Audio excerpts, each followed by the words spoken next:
तो हमने यहाँ तक देख लिया है कि गोलीय दर्पण क्या होता है और गोलीय दर्पण कितने प्रकार का होता है। आगे हमको गोलीय दर्पण से रिलेटेड कुछ परिभाषाओं को समझना होगा ताकि आगे जो भी कॉन्सेप्ट है वो इजीली हमको समझ में आ जाए। इस कॉन्सेप्ट के बिना हमको यहाँ से समझ में नहीं आने वाले आगे जो भी हम पढ़ने वाले हैं। और सबसे पहले यहाँ पर देखते हैं कि दर्पण का ध्रुव क्या होता है। दर्पण का ध्रुव या दर्पण का पोल क्या होता है, ये क्या होता है। देखो, गोलीय दर्पण के मध्य बिंदु को दर्पण का ध्रुव कहते हैं। जैसे अगर हम उदाहरण की बात करें, यहाँ से उदाहरण की बात करेंगे तो यहाँ से अगर हम देखें, ये हो गया हमारा एक गोलीय दर्पण, ठीक है, ये हमारा गोलीय दर्पण हो गया। और गोलीय दर्पण का मध्य बिंदु का कहने का मतलब ये कहीं ना कहीं यहाँ पर एक मध्य बिंदु होगा। इस मध्य बिंदु यानी ठीक बीच वाले पॉइंट को ध्रुव बोलते हैं। उस ध्रुव को हम किससे सूचित करते हैं, पी से सूचित करते हैं।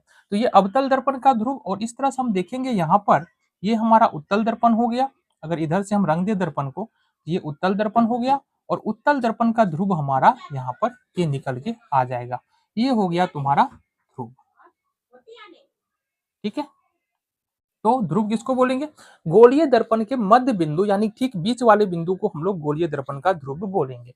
अगला हमको देखना है कि वक्रता त्रिज्या क्या होता है। हमने क्या बताया गोलीय दर्पण के बारे में। गोलीय दर्पण एक ऐसा दर्पण होता है जो किसी गोले का भाग होता है। जैसे अगर हम इसी दर्पण की बात करें, देखो इसी दर्पण की बात करें हम अगर यहां से, तो ये दर्पण बना तुम्हारा अवतल दर्पण। अब ये जो अवतल दर्पण है ना, ये किसी गोले का भाग रहा होगा, ये किसी गोले का भाग रहा होगा। इस गोले से अलग होकर के ये दर्पण बना है अवतल दर्पण। अब इस गोले का कोई ना कोई केंद्र होगा, ठीक बीच का पॉइंट होगा केंद्र। इसी केंद्र को हम लोग वक्रता केंद्र बोलते हैं। क्या बोलते हैं, वक्रता केंद्र बोलते हैं। कहने का मतलब क्या है कि गोलीय दर्पण जिस गोले का भाग होता है, जिस गोले से बना होता है, उस गोले के केंद्र को वक्रता केंद्र कहते हैं, सेंटर ऑफ कर्वेचर कहते हैं, ठीक है। हाँ, सेंटर ऑफ कर्वेचर कहते हैं। और इसको हम लोग सी से सूचित करते हैं। ये हमारा किसका, अवतल दर्पण का वक्रता केंद्र हो गया। और उत्तल दर्पण का देखना चाहे तो यहां से भी देख सकते हैं। इस गोला से हमारा इस गोलीय दर्पण, ये गोलीय दर्पण जो इस प्रकार से बना होगा, इसके केंद्र को हम लोग क्या बोलेंगे, वक्रता केंद्र बोलेंगे। तो हमने क्या कहा, ध्रुव के बारे में क्या कहा हमने, गोलीय दर्पण के मध्य बिंदु को, दोनों में अंतर है, समझो जरा। गोलीय दर्पण का मध्य बिंदु मतलब ये वाला, यहां से ठीक ये बीच वाला पॉइंट। और वक्रता केंद्र जिस गोले का दर्पण बना हुआ है उसका बीच वाला बिंदु है ना, उसका बीच वाला बिंदु क्या कहलाता है, वक्रता केंद्र। इसको सी से सूचित करते हैं वक्रता केंद्र को। और ध्रुव को हम लोग पी से सूचित करते हैं। आगे हमारा वक्रता त्रिज्या क्या होता है। तो फिर हमने कहा जो वक्रता केंद्र जिस गोले का बना होता है उसकी त्रिज्या को हम लोग वक्रता त्रिज्या बोलते हैं। तो ये गोलीय दर्पण, अवतल दर्पण देख रहे हैं, ये गोले का बना हुआ है। और इसका त्रिज्या क्या होगा तुम्हारा, ये रेडियस आर होगा। इसी त्रिज्या को हम लोग बोलते हैं वक्रता त्रिज्या। क्या बोलते हैं, वक्रता त्रिज्या। और वक्रता त्रिज्या को हम लोग आर से सूचित करते हैं। किससे सूचित करते हैं, आर से। मतलब कहने का ये है गोलीय दर्पण। अब ये देखो उत्तल दर्पण है, उत्तल दर्पण हमारा इस वाले पूरे गोले का बना हुआ है। यहां से हमने काटा तो उत्तल दर्पण बना। ये जो रेडियस है हमारा, ये जो रेडियस है, त्रिज्या है इस पूरे गोले का, इसी को हम लोग बोलते हैं वक्रता त्रिज्या, रेडियस ऑफ कर्वेचर। और वक्रता त्रिज्या को हम लोग आर से सूचित करते हैं। बातें समझ में आ गई। गोलीय दर्पण जिस गोले का बना होता है उसकी त्रिज्या को हम लोग वक्रता त्रिज्या कहते हैं। आगे है हमारा प्रधान अक्ष या मुख्य अक्ष क्या होता है, देखना जरा ध्यान से। ये हमारा हो गया अवतल दर्पण, ठीक है। ये ध्रुव हो गया और ये हो गया मान लो हमारा वक्रता केंद्र। तो अगर कोई एक ऐसा रेखा है जो वक्रता केंद्र और ध्रुव से होकर के गुजरता है, मानो ये ध्रुव है और ये वक्रता केंद्र है, कोई ऐसा रेखा है जो दर्पण के ध्रुव और वक्रता केंद्र दोनों से होकर गुजरता है, तो इस रेखा को हम लोग मुख्य अक्ष बोलेंगे। क्या बोलेंगे, मुख्य अक्ष बोलेंगे। तो वैसी रेखा जो दर्पण के ध्रुव और वक्रता केंद्र से होकर के गुजरती है उसको हम लोग मुख्य अक्ष बोलते हैं। तो ये अवतल दर्पण में मुख्य अक्ष हो गया। और उत्तल दर्पण में दिखाना चाहे तो कुछ इस प्रकार से हमारा होगा, देखो जरा। ये हो गया P, ये हो जाएगा हमारा C, ठीक है। PC से गुजर रहा है ये रेखा, तो ये हमारा क्या हो जाएगा, मुख्य अक्ष।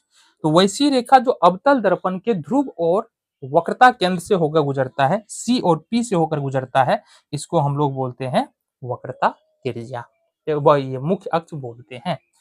चलो जी, इतनी बातें, अच्छा इतनी बातें हमने समझ लिया। चलो एक और बात है, दर्पण का द्वारक क्या होता है। तो दर्पण की जो चौड़ाई होता है, ये जो दर्पण की चौड़ाई है, ये जो दर्पण की चौड़ाई दिख रहा है यहां से, ये जो दर्पण की चौड़ाई दिख रहा है, ये जो दर्पण की चौड़ाई दिख रहा है, इसी दर्पण की चौड़ाई को हम लोग दर्पण का द्वारक कहते हैं। मतलब दर्पण का द्वारक कहने का मतलब है कि कितना सतह है जिससे प्रकाश का परावर्तन होने वाला है। तो यहां पर दर्पण की चौड़ाई तुम्हारा इतना है, ठीक है, ये पूरा दर्पण की चौड़ाई है। यहाँ पर दर्पण की चौड़ाई तुम्हारा ये दिख रहा है, यहाँ पर दर्पण की चौड़ाई ये दिख रहा है, यहाँ पर दर्पण की चौड़ाई ये पूरा है, यहाँ पर दर्पण की चौड़ाई ये है। तो दर्पण की चौड़ाई को हम लोग क्या बोलते हैं, दर्पण का द्वारक बोलते हैं। एक बात जो हमने अभी जितनी भी बातें देखा एक बार फिर से देख ली जरा। ध्रुव क्या होता है, दर्पण के मध्य बिंदु को हम लोग दर्पण का ध्रुव कहते हैं। ये दर्पण है, दर्पण का ठीक बीच वाला बिंदु जो होगा वो हमारा ध्रुव कहलाएगा। इसको पी से हम लोग सूचित करते हैं।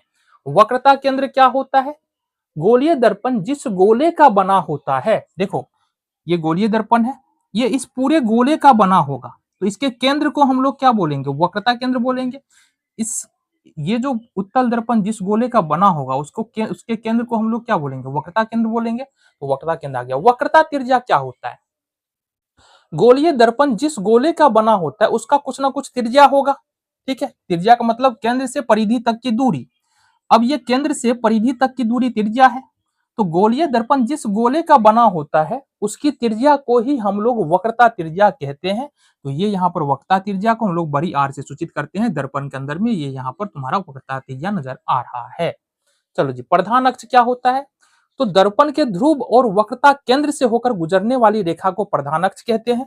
तो दर्पण के ध्रुव ये हो गया, दर्पण का वक्रता केंद्र ये हो गया। इस दोनों बिंदुओं से होकर जो भी रेखा गुजरेगी उसको हम लोग वक्रता मुख्य अक्ष बोलेंगे। यहाँ दर्पण का ध्रुव ये हो गया, वक्रता केंद्र ये हो गया। इस दोनों बिंदुओं से होकर जो भी रेखा गुजरेगा उसको हम लोग मुख्य अक्ष कहेंगे। आगे, दर्पण का द्वारक का मतलब दर्पण का चौड़ाई होता है। इतनी बातें तुमको यहाँ से समझ में आ गई। आगे बढ़ते हैं।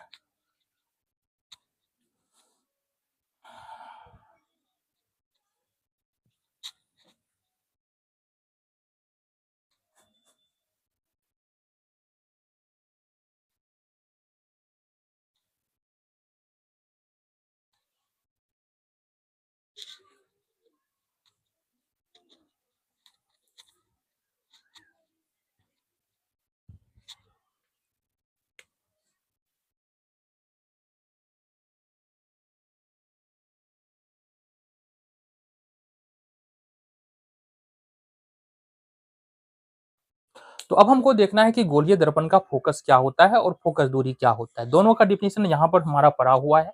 तो डिफिनेशन से क्या मतलब है हमको तो समझना पड़ेगा ना। और जरा देखिए फोकस होता क्या है। तो ये हमारा देखो गोलीय दर्पण बना। अब सारी बातों को हम एक बार देख लेते हैं। ये हमारा गोलीय दर्पण मतलब अवतल दर्पण है, ठीक है। ये हमारा ध्रुव है। ये ध्रुव से एक रेखा जा रहा है जो हमारा सी से गुजरता हुआ जा रहा है। और चलो सी से गुजरता हुआ जा रहा है। हमने क्या किया, एक प्रकाश का स्रोत लिया और उससे प्रकाश निकाला मुख्य अक्ष के समांतर। ये जो है ना ये मुख्य अक्ष है, क्योंकि ध्रुव और वक्रता केंद्र से होकर गुजर रहा है। ये मुख्य अक्ष है। मुख्य अक्ष के समांतर हमने एक प्रकाश का किरण लिया। जैसे ये दर्पण से टकराता है तो ये यहाँ से परावर्तित होकर दर्पण को एक बिंदु पर, यहाँ पर मुख्य अक्ष को एक बिंदु पर काट रहा है, ठीक है। तो यहाँ पर ध्यान से देखना, मुख्य अक्ष के समांतर यदि कोई हम एक आपतित किरण लेते हैं तो दर्पण से परावर्तन के बाद मुख्य अक्ष को एक बिंदु पर काट देता है। और वही जो बिंदु है ना वही हमारा क्या कहलाता है, फोकस कहलाता है। क्या कहलाता है, फोकस कहलाता है। तो परिभाषा को क्या बोलेंगे, दर्पण के मुख्य अक्ष के समांतर आती हुई प्रकाश की किरणें दर्पण से परावर्तन के बाद दर्पण के मुख्य अक्ष को जिस बिंदु पर काटती है या काटती हुई प्रतीत होती है उस बिंदु को दर्पण का मुख्य फोकस कहते हैं। हमने क्या कहा, दर्पण के मुख्य अक्ष के समांतर ये एक्स एक्स डैश मुख्य अक्ष है, इसके समांतर एक किरण जा रहा है। सपोज ए ओ किरण हमारा इसके समांतर जा रहा है। तो दर्पण से टकराने के बाद परावर्तन होता है और इसका और मुख्य अक्ष को एक बिंदु एफ पर काट रहा है। इसी एफ बिंदु को हम लोग क्या बोलेंगे, दर्पण का फोकस बोलेंगे। ये अवतल दर्पण की बात हो गया। और अगर हम उत्तल दर्पण की बात करें तो यहाँ पर फोकस होता नहीं है, काल्पनिक फोकस होता है। देखो कैसे, दर्पण के मुख्य अक्ष के समांतर एक प्रकाश की किरणें आ रहा है। अब ये इधर नहीं जाएगा, ये क्या होगा, परावर्तित हमारा इस दिशा में होगा। अब इसको पीछे की ओर हम अगर बढ़ाएंगे ना तो यहाँ से एफ यहाँ पर हमारा नजर आएगा, ये पी हो गया, ये सी हो गया और ये एफ हो गया। तो जाहिर सी बात है दर्पण से परावर्तन के बाद ये एओ एक आपतित किरण है, दर्पण से परावर्तन के बाद ये चला जा रहा है, कहीं पर मुख अक्ष को काट नहीं रहा है, लेकिन इसको पीछे की ओर बढ़ा रहे हैं तो ऐसा लग रहा है कि ये यहाँ पर मुख अक्ष को काटेगा।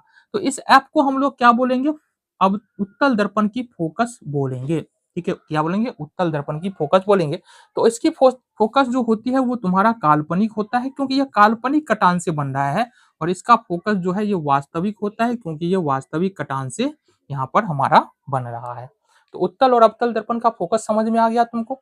अब सवाल उठता है फोकस दूरी। अच्छा, फोकस को हम लोग कैपिटल एफ से सूचित करते हैं, किससे सूचित करते हैं, कैपिटल एफ से सूचित करते हैं। ठीक है, फोकस दूरी क्या होता है, दर्पण के ध्रुव और फोकस के बीच की दूरी को ही हम लोग फोकस दूरी कहते हैं। जैसे यहां से देखो, पी से एफ के बीच की जो दूरी होगी ना, ये होगा फोकस दूरी। यहां पर देखो, पी और एफ के बीच की जो दूरी होगी ना, ये होगा एफ फोकस दूरी। यानी कि दर्पण से ध्रुव और फोकस के बीच की दूरी, दर्पण के ध्रुव और फोकस के बीच की दूरी को हम लोग क्या बोलेंगे, फोकस दूरी बोलेंगे।